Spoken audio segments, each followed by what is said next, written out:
Bienvenue à Manga Badass. Holy Land, c'est un manga qu'on m'a conseillé à plusieurs reprises, principalement lorsque j'ai parlé des meilleurs mangas de baston. Donc à ce moment-là, je parlais surtout des meilleurs mangas de baston qui sont parus en France. Néanmoins, moi, à l'écoute de nouveaux titres, je suis très curieux et j'ai hâte de les découvrir. Donc Holy Land revient à plusieurs reprises. Je vais voir ce que c'est, je lis. Donc je suis assez content, on part sur un manga baston, sur un vrai fond de Furio, donc avec des Yankees, donc voilà, donc il y a des duels, de la baston, c'est vraiment sympa. Donc, je suis actuellement au chapitre 135, donc il m'en reste encore pas mal à lire. Donc il faut savoir quand même que le combat est assez réaliste, des combats assez réalistes, avec une approche technique. On a vraiment le droit à des annotations de self-défense. Par la force des choses, les techniques de combat deviennent assez spécifiques au sport de combat, aux arts martiaux, de la self-défense lorsqu'il y a des armes. On voit que l'auteur sait de quoi il parle, il y a une vraie recherche, c'est très technique. Ça c'est vraiment très plaisant, très réaliste, très technique. Petit bémol au niveau des sensations, on n'a pas cette sensation du point qui pénètre, de la douleur, voilà, voilà, il manque ou justement de cette absence de douleur, vraiment de contact et d'impression, il manque un petit peu cette chose-là.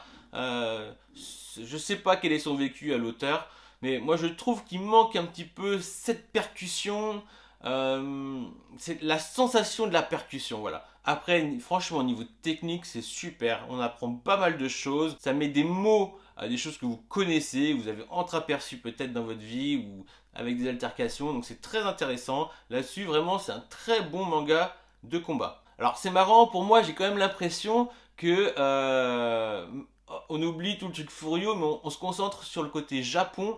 J'ai véritablement l'impression d'avoir une version de Beck, le manga Beck qui est principalement axé sur la musique, sur le rock. Alors je sais pas si vous avez connu ce manga, moi que j'ai trouvé très très bien. Alors c'est étrange, le niveau caractère design et tout, niveau Japon, rue, enfin tout ça, j'ai vraiment l'impression de retrouver le même monde. Alors je sais pas si on peut parler un peu le monde underground japonais, mais en tout cas je retrouve vraiment un peu la même chose que dans Beck, mais voilà, façon un peu plus furio, un peu plus combat underground, Street Fighter quoi, combat de rue. Par contre, le héros est vraiment relou, ça c'est un truc bon, qu'on retrouve souvent dans beaucoup de mangas. Après, ça fait partie de sa personnalité, mais en même temps, ça traite vraiment bien de toute l'aspect psychologique. L'aspect psychologique des combats, mais aussi de la place qu'on peut avoir dans la société vis-à-vis de ses amis ou lorsqu'on se sent seul.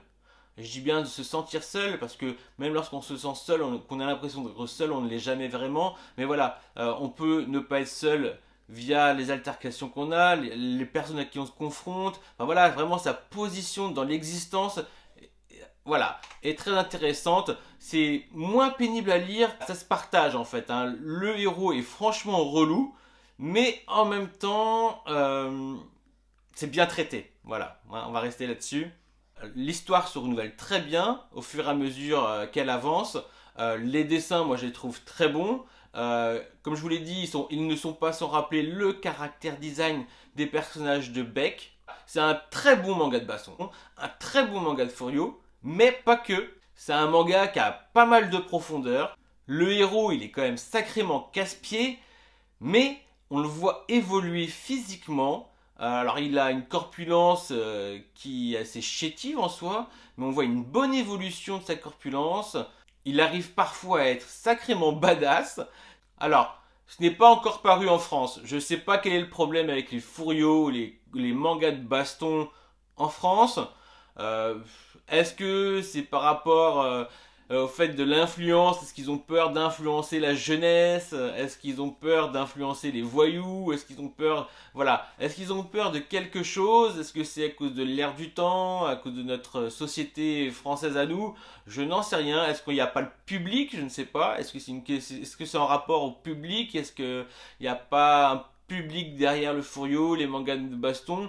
J'ai du mal à le croire personnellement. Quand on voit en plus le succès de Tokyo Revengers, qui n'a rien inventé, mais qui a mélangé, a fait un bon petit truc pour faire ça tout public, je pense que honnêtement, on connaît tous Young Joteo, vous avez connu Rakai Blues, enfin voilà, il y a vraiment une matière Furio à exploiter quoi.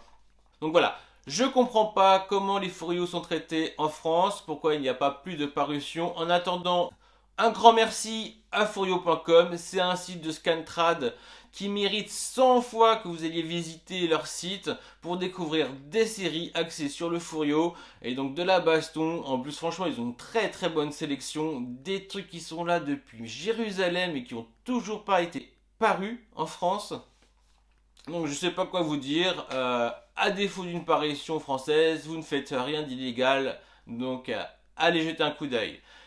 Je vous dis à bientôt. Prenez soin de vous. Lisez des mangas. Ciao.